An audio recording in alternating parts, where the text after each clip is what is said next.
For over 40 years, only 2 teams have won the Scottish Premiership. The last time that a club that wasn't named either Celtic or Rangers were crowned as the champions of Scottish football was Aberdeen in the 1984-85 season, under the stewardship of Alex Ferguson. Thatcher was Prime Minister, the Berlin Wall was standing, and Chernobyl was known only as a well-functioning nuclear power plant and a symbol of Soviet modernity. That run threatens to come to an end this season though, as Hearts lead the Scottish Premiership table by 6 points after 10 games, whilst both Celtic and Rangers appear to be mired in crises. This month, Rangers sacked Russell Martin and Brendan Rodgers walked out on Celtic. It's the first time in history that Celtic and Rangers have parted ways with managers during the same season, let alone during the same month. Domestically, Rangers have endured their worst start to a season in 47 years, with just 3 wins from their opening 10 games, and in Europe, a humiliating 9-1 defeat on aggregate against Club Brugge in Champions League qualifying has been followed by 3 defeats from 3 in the Europa League, leaving Rangers 36th out of 36 teams in the league phase.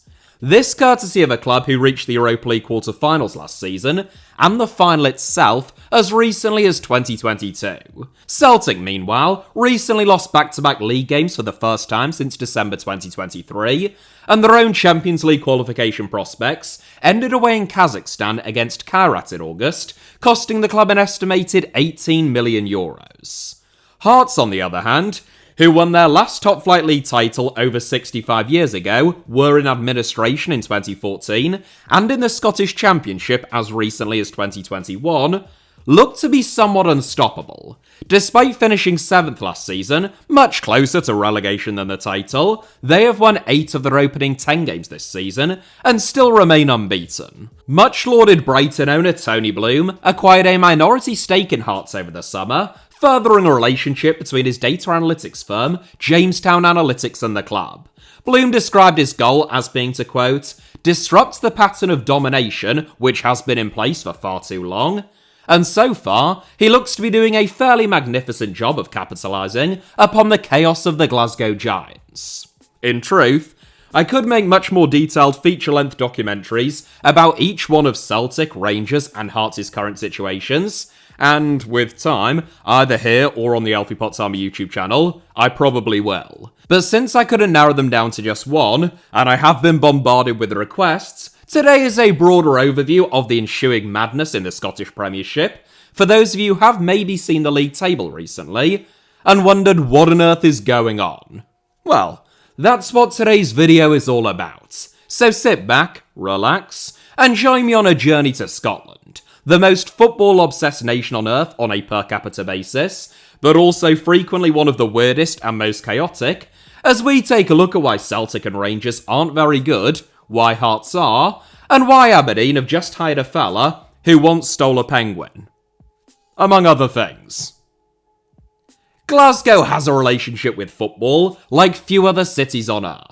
It is home to 3 stadiums with capacities in excess of 50,000, Europe's 2 most successful clubs in terms of trophies, and arguably the fiercest and most intense rivalry in all of world football. Whereas Liverpool and Man United are tied on 20 top-flight league titles, PSG have won 13, and Bayern Munich 34, Celtic and Rangers have each won 55, whilst no other Scottish club has won more than 4.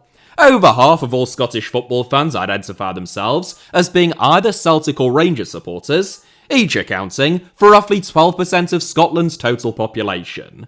That's equivalent to about 665,000 fans each in Scotland alone, but Celtic and Rangers are global clubs, to an extent which is virtually unique among clubs from comparatively small countries, enjoying especially large fan bases on the island of Ireland, owing to both sectarian and historic ties. At Celtic Park and Ibrox alone, they average a combined 108,000 fans at their home games, which is more than the other 10 Scottish Premiership clubs combined. Consequently, their matchday revenue is incomparable to any other Scottish clubs.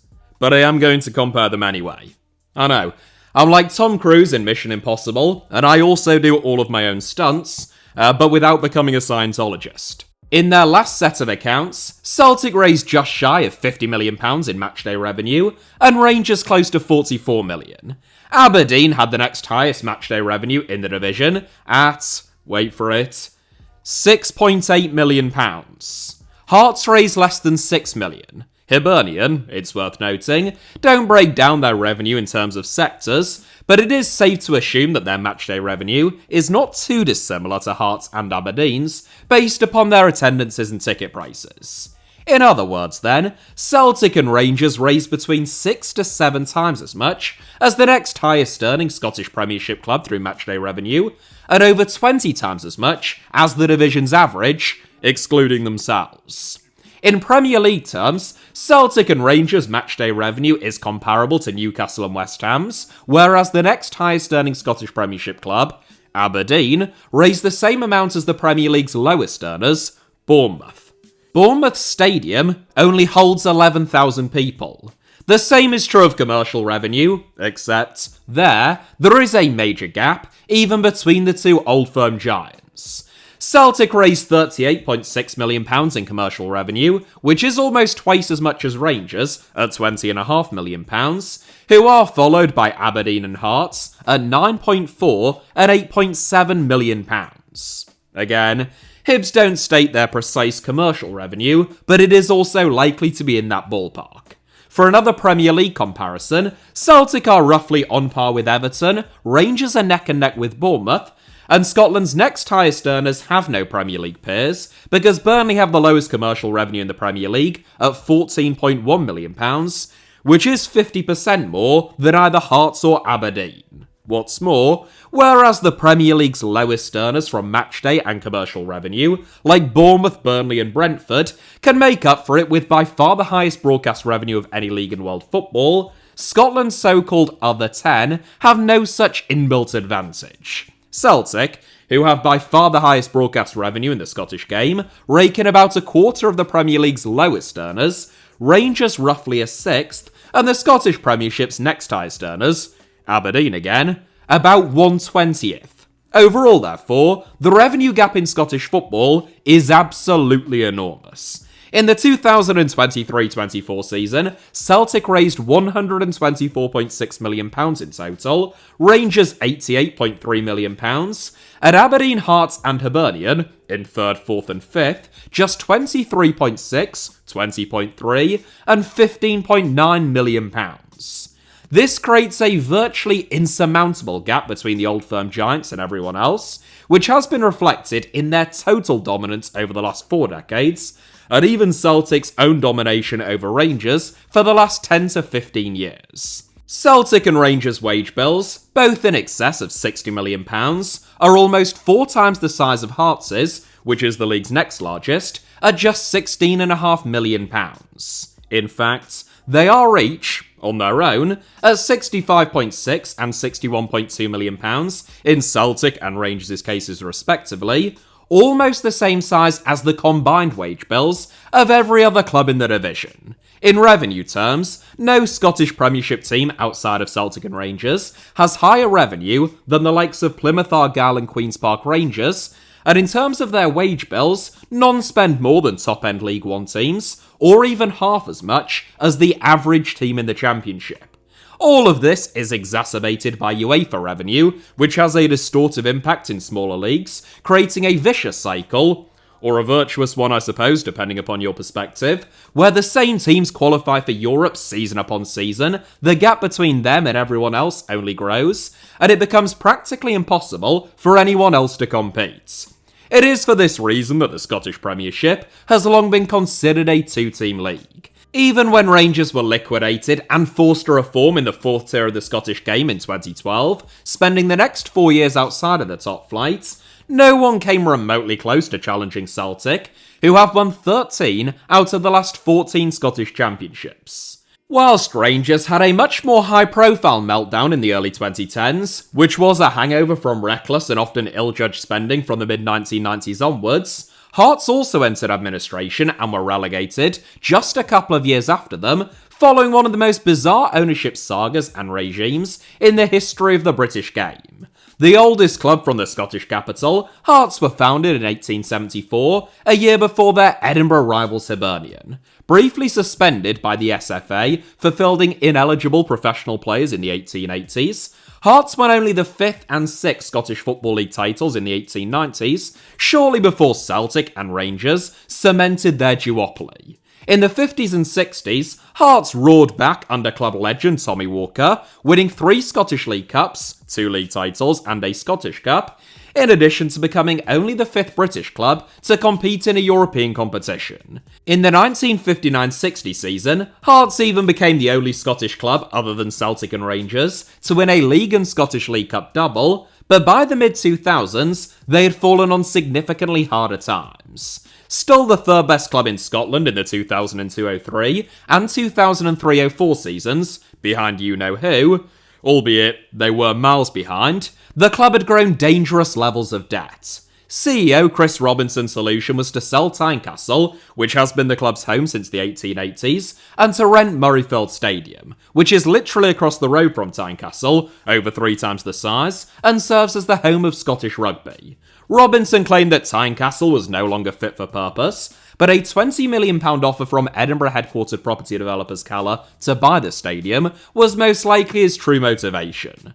The proposals were met with fierce opposition from Hearts supporters, and in August 2004, it appeared as though they had found a solution. Russo-Lithuanian businessman Vladimir Romanov acquired a 19.6% stake in the club, promising both to clear the club's debts and to save Tynecastle. It was a very attractive proposal for most Hearts supporters, and Romanov eventually increased his majority share in the club to over 80%.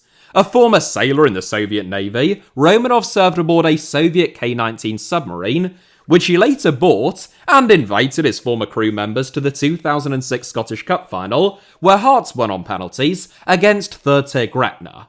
Gretna, who had their own chaotic ownership saga, was sadly dissolved only 2 years later. Romanov, who was at one time estimated to be worth as much as £300 million, was the chairman of UBIG Investments, which founded Lithuania's first private bank following the country's independence from the Soviet Union. Despite his promises, Romanov never reduced the debt at Hearts, he just transferred it from British banks to his own Lithuanian bank. The debts actually increased as Romanov outlined his modest ambition to win the Champions League.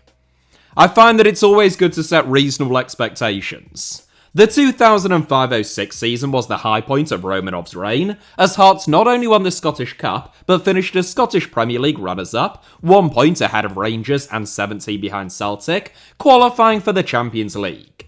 They wouldn't win it, despite Romanov's lofty ambitions, losing 5-1 on aggregate in the 3rd qualifying round against AEK Athens, and in spite of what appeared to be a very successful season, Hearts burnt through 4 different managers.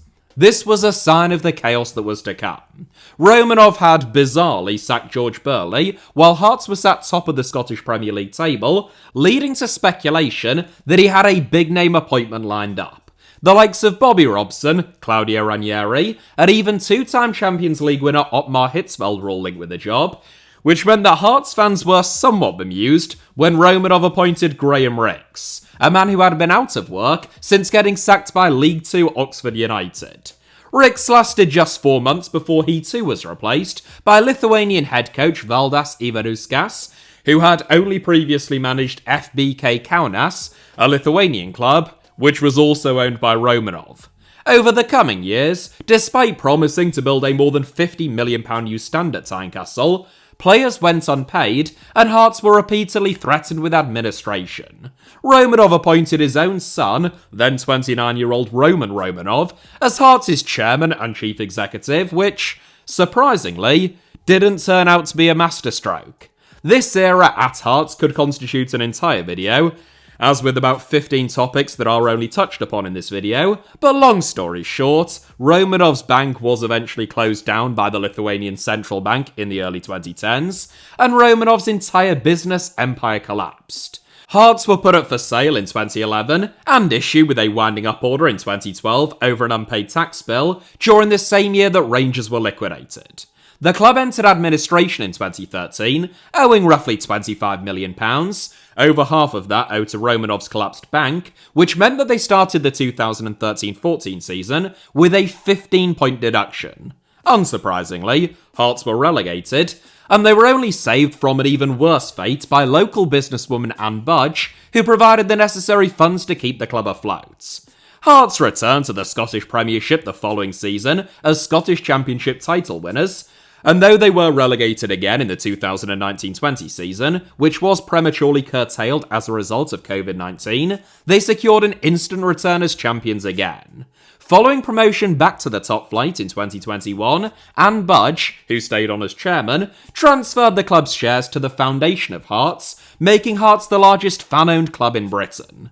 Over the next 3 seasons, Hearts finished 3rd, 4th and 3rd again, bringing European football back to Tynecastle, without ever looking like truly challenging either Celtic or Rangers. Last season signalled a regression in that sense, as Hearts stumbled to a 7th place finish and starman Lawrence Shankland went from scoring 28 league goals in each of the last 2 seasons to only scoring 8. Hearts had 4 different managers, including interim appointments, as gambles on Stephen Naismith and Neil Critchley backfired. Over the summer, however, there were major developments at Tynecastle. Brighton owner Tony Bloom's proposal to acquire an almost 30% stake in the club for just shy of £10 million received 98.5% approval from Hearts supporters, who are still the club's majority shareholders. Bloom's investment, formally at least, is a purely financial one, as the shares that he's purchased don't carry any voting rights. Over 75% of the club's voting rights shares are still owned by supporters. Hearts became the 4th club within Bloom's orbit, joining his boyhood club Brighton, Belgium's Royal Union Saint-Gilloise, and, since March of 2025, Australia's Melbourne Victory. Bloom first forged a relationship with Hearts 11 months ago, when the club signed a deal with the Brighton owner's renowned data analytics firm, Jamestown Analytics, which is an offshoot of his primary company Star Lizard, which also analyses data, but for the purposes of finding value within the betting market. Bloom's data analytics have been credited with identifying and facilitating some of the best recruitment in world football. Under his ownership, Brighton have risen from League One to the Premier League, built a £93 million 32,000 capacity stadium, and even qualified for Europe. They have also raised about £600 million in player sales through the likes of Moises Caicedo, João Pedro, and Marc Cucurella, as well as some players who didn't join Chelsea. In Yankuba Minte, Kaoru Mitoma, Carlos Baliba and co, Brighton probably have similar value tied up in their current squad, even after all of those sales, and they are currently 13th in the Premier League table, following victories already this season against Newcastle, Chelsea and Man City. If you want to learn more about how Bloom's data analytics actually works, and why Brighton's recruitment is so good, I have made a whole video dedicated to just that. But there isn't time for it now, I'm sorry. Royal Union Saint-Gilloise, meanwhile, who I have also made an entire video about, hadn't played top-flight football for almost 50 years before Bloom arrived, and hadn't won the top flight of Belgian football for 90 years before going invincible and topping the Pro League's Champions playoffs last season. Bloom, therefore, is considered one of the most impressive operators in world football, and Jamestown among the most acute data analytics platforms. For a club that is operating on 1/6 of the revenue of the reigning Scottish champions, Hearts need all of the help that they can get. Over the summer, the Jam Tarts brought in US-born Irish defender O'Shane McInnes from League 2 Walsall on a free transfer, Portuguese striker Claudio Braga for less than £500,000 from Norwegian club Alshund, an exciting Greek wide man Alexandros Kizaridis, also on a free from Slovakia, where he scored 16 goals and made 8 assists in 30 appearances last season. All 3 have been standout players at the start of this season. Elsewhere, winger Elton Kabangu has joined Hearts from sister club Union Saint-Gilloise, fellow wideman Saba Kajota, an uncapped Albanian, has been signed from a club that was playing 4th-tier football in Italy last season. Right back Christian Borchgrevink followed Claudio Braga in trading Norway for Edinburgh, and Hearts set a new club record fee to bring Brazilian midfielder Eduardo Ageu to the Scottish capital from Portuguese outfit Santa Clara for a reported fee of £1.7 million. These are players who were likely on few other Scottish clubs' radars, from markets which Scottish clubs, including Hearts until very recently, typically wouldn't explore. It is a recruitment which has Tony Bloom's fingerprints all over it, though few Hearts players, it must be said, have been more impressive this season than 30-year-old centre-back Stuart Findlay, who spent the last 2 seasons on loan at Kilmarnock, and who has joined Hearts on loan from Oxford United with a view to a permanent transfer.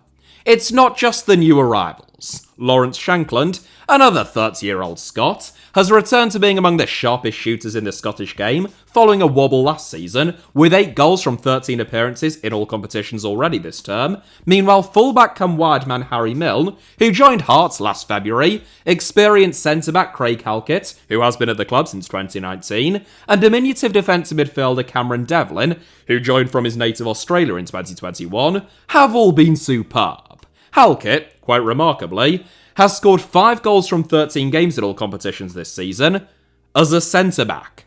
Much of the credit is owed to new boss Derek McInnes, a 2-time SFWA Manager of the Year, who was also capped twice by Scotland in 2002. McInnes took St Johnstone to the Scottish Premiership as Championship title winners. He finished as Scottish Premiership runners-up 4 times and won a Scottish League Cup at Aberdeen, and he inspired Kilmarnock from the Scottish Championship to the UEFA Europa League. Bloom's data-driven strategy is new to McInnes, as chairman and Budge acknowledged in a recent interview with the BBC, but he has embraced it, and why wouldn't he? It has blessed Hearts with one of the most talented and exciting squads in the division. Whilst Bloom is bullish, stating unequivocally that his aim is to dethrone the 2 Glasgow Giants who have dominated Scottish football for well over a century now, Budge, who will step down as chairman next month following more than a decade at the helm, has exercised a little more caution. She told the BBC recently, quote, "Tony is the one who has this huge ambition, and he's the one who can come out and say these things. Me, I want to go for continuous improvement. Do I think they can do it? Actually, I do, but there are so many external factors that you can't control. Celtic, Rangers, and a lot of other clubs will be out there to make it hard for us." End quote. Derek McInnes, likewise, has sought to cool the flames. He told Sky Sports following his team's recent 3-1 victory over Celtic, quote, "I don't think it's a statement win. It might be for others on the outside looking in. It might change opinions. It might validate opinions that there is a tightrope." End quote. These are the typical words of a manager trying to turn down the pressure on his players, but McInnes, along with everyone else at Hearts, knows full well that the club has a once-in-a-generation opportunity on their hands. That's not only because of their own outstanding start and the hard work that has been done to make it possible, but because it couldn't be any more perfectly timed. Former Intel CEO Andrew Gold once said that success breeds complacency and complacency breeds failure, and few clubs have been as successful as Celtic and Rangers. In terms of trophies, only Egyptian giants Al Ahly have won more. In terms of league titles, only Linfield. Complacency is an allegation frequently levelled at the Celtic board, including by their own supporters, many of whom will never forgive them for spurning the opportunity to win 10 in a row in the 2020-21 season and earn eternal bragging rights within the old firm. Having been so dominant for so long, Celtic were abysmal that season, finishing 25 points behind their invincible Glasgow rivals. Though they rebounded to win the last 4 league titles in quick succession, even winning a treble in 2022-23, there has been an inescapable sense of stagnation or regression, and a feeling that not nearly enough has been done to address it. Celtic's habit of inspired pickups, whether that be Victor Wanyama, Moussa Dembele or Virgil van Dijk, appears to have subsided in recent years. Arguably not since Japanese international Kyogo in 2021 have Celtic signed a player of serious calibre, and even he has subsequently failed to replicate the goal-scoring form that he showed at Celtic Park with either Rennes or Birmingham City. Brendan Rodgers, who Celtic reappointed in 2023 after he had walked out on them mid-season to join Leicester City in 2019, appeared to publicly take aim at the club's recruitment. Rodgers described 2 of Celtic's summer signings, Japanese duo Hayato Inamura and Shin Yamada, as, quote, club signings, which many took to mean that he either hadn't been consulted or at least hadn't been the driving force behind their arrivals. Celtic flatly denied that any players were bought or sold under Rodgers without his, quote, full knowledge, approval, and endorsement, end quote. With the benefit of hindsight, the writing may have been on the wall in terms of Rodgers and Celtic's relationship as soon as this very public war of words began. Results haven't helped, of course. Whereas Celtic were relentless in Rodgers' first stint at the club, winning back-to-back trebles, the first as Invincibles, and a third successive treble during the same season that he departed, the warning signs of a failure to refresh and re-energise the squad have been there ever since his return. Defeat against Aberdeen in the Scottish Cup final last season set off more than one alarm bell during a season in which Celtic comfortably won the title but lost back-to-back Old Firm derbies.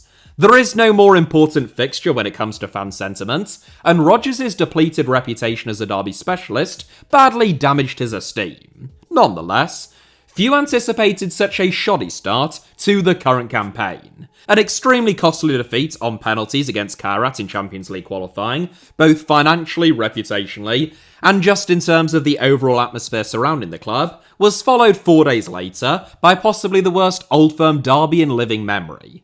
A 0-0 draw didn't do either Rodgers or his opposite number Russell Martin any favours, and though Rodgers battled on for a little longer, the performances and results didn't improve. Within 24 hours of reaffirming his commitment to Celtic, and claiming that he had never been more motivated at the club following defeat against Hearts, Rodgers resigned.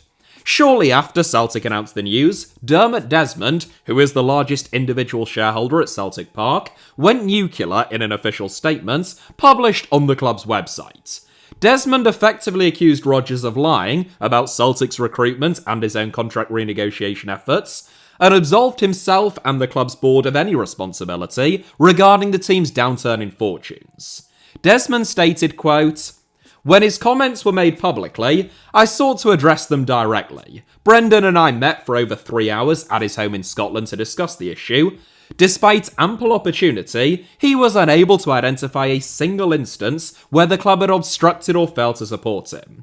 The facts did not match his public narrative. Regrettably, his words and actions since then have been divisive, misleading, and self-serving. They have contributed to a toxic atmosphere around the club and fueled hostility towards members of the executive team and the board.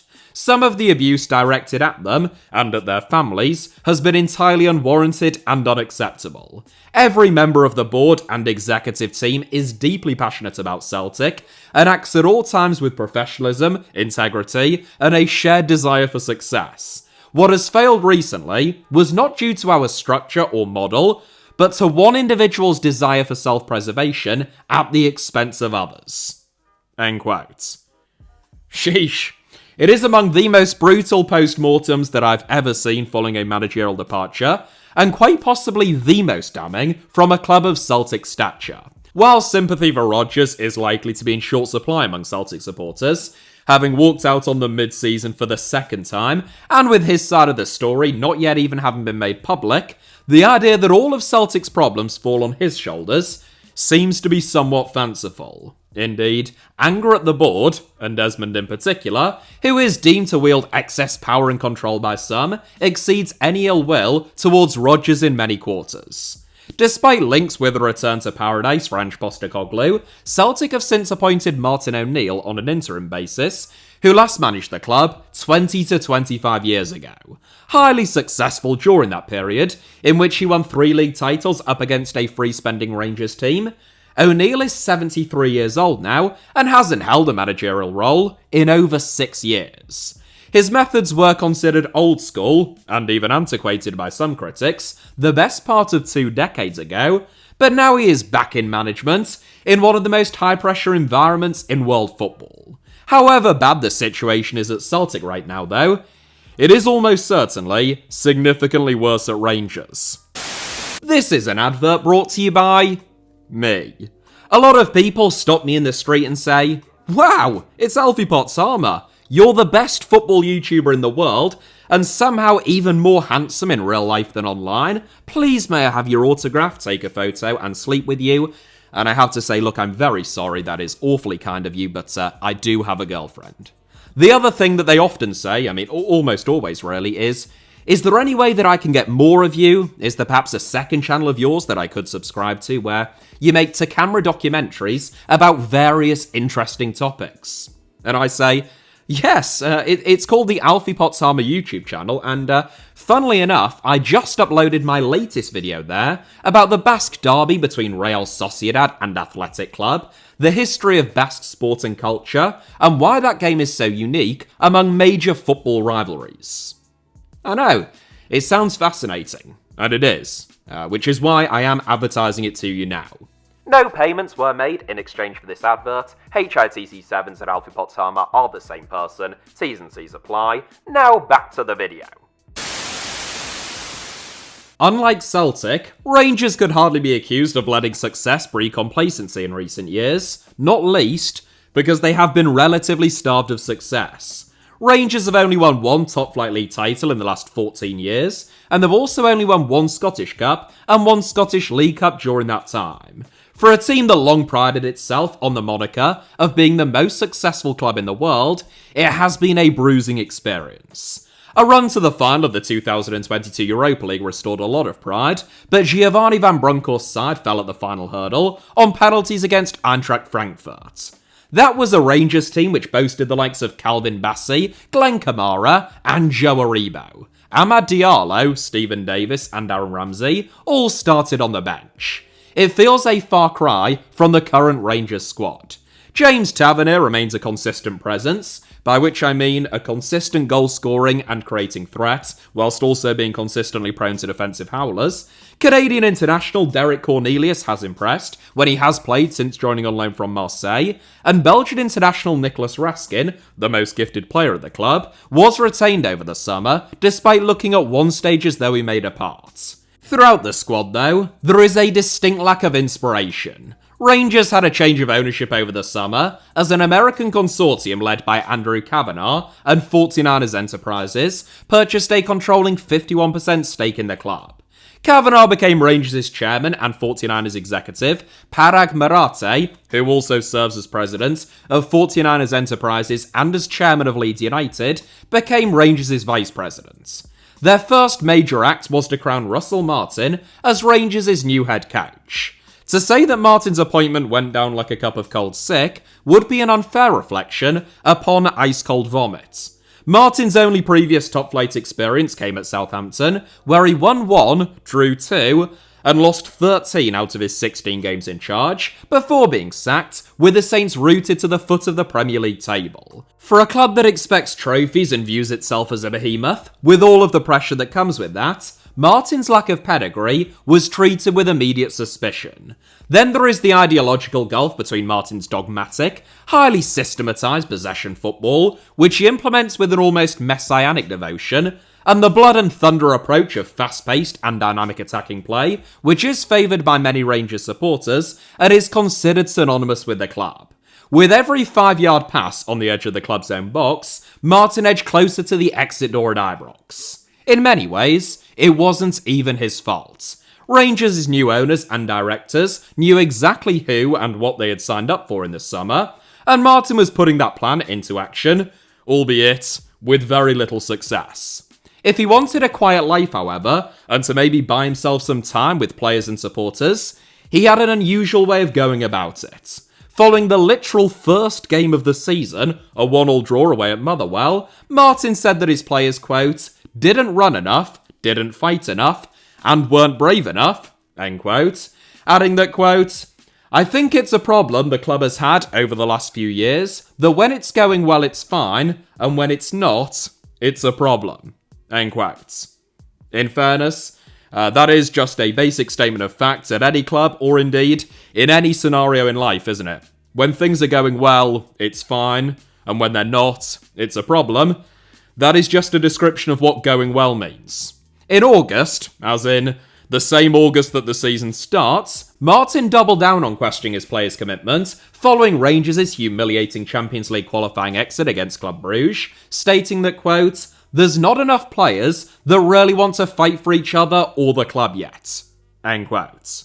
There was a feeling among many Rangers supporters that instead of instilling them with that fight or belief, Martin was draining the life out of the club, prioritising ideological purity and adherence to his system over character or ability. Nicolas Raskin, the best player at the club as far as most people are concerned, was the poster boy of this criticism, sidelined by Martin, whose team couldn't buy a win while he was starting games for the national team that is ranked 8th in the world.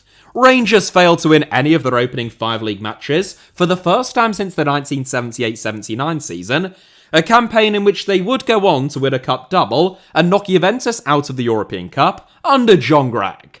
There would be no such redemption under Martin, who was sacked just 123 days into a 3-year deal, becoming the shortest-serving Rangers manager of all time. It took Rangers over 2 weeks to appoint Danny Röhl as his replacement, during which time an entire international break came and went, and Rangers drew 2-2 at home against Dundee United. Following Röhl's arrival, new chairman Andrew Kavanagh insisted that the club hadn't screwed up with his appointments, which, Ronald Reagan is quoted as once saying, "If you're explaining, you're losing." And I feel like if you are explaining that you haven't screwed up a managerial appointment virtually on the same day that they've arrived, then you are probably also losing.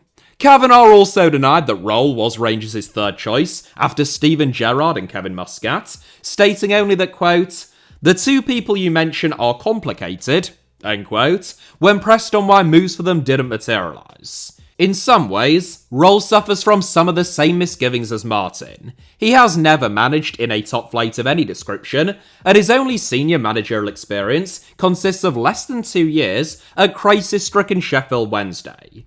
It is there that the comparisons end, however. Röhl is a master pragmatist who puts an emphasis on high-intensity pressing and counter-pressing, marauding fullbacks, and fast exchanges in forward areas. Whereas Russell Martin is wedded to one very specific system, Röhl wasn't averse to ripping everything up and changing his entire formation during a game at Sheffield Wednesday if he felt as though it gave the Owls the best possibility of getting a result. Whilst Wednesday is Röhl's only job in senior management before joining Rangers, what a job he did.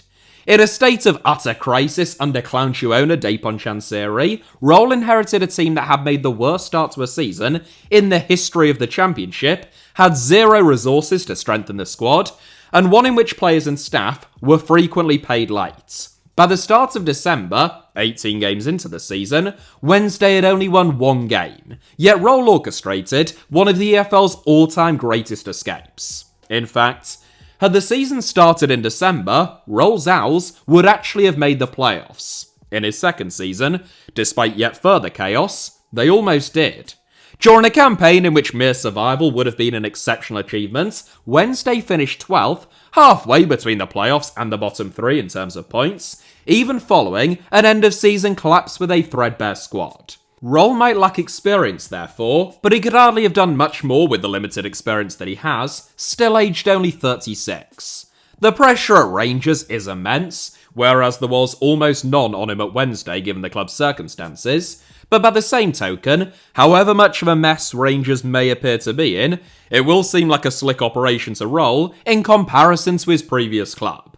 Elsewhere, Hibs, not dissimilar to their Edinburgh rivals Hearts, are part-owned by one of the Premier League's most astute owners, who is renowned for orchestrating some of the division's best recruitment. Bill Foley, an 80-year-old Texan who bought Bournemouth 3 years ago, acquired a 25% stake in Hibs through his Black Knight Holding Group in February 2024 for a reported £6 million, expanding his own multi-club operation. From the outside looking in, even if based only on the city's fundamentals, it's always seemed as though there is scope for at least one of the Edinburgh clubs, Hearts or Hibs, to compete with the 2 Glasgow giants. Bloom and Foley presumably feel the same.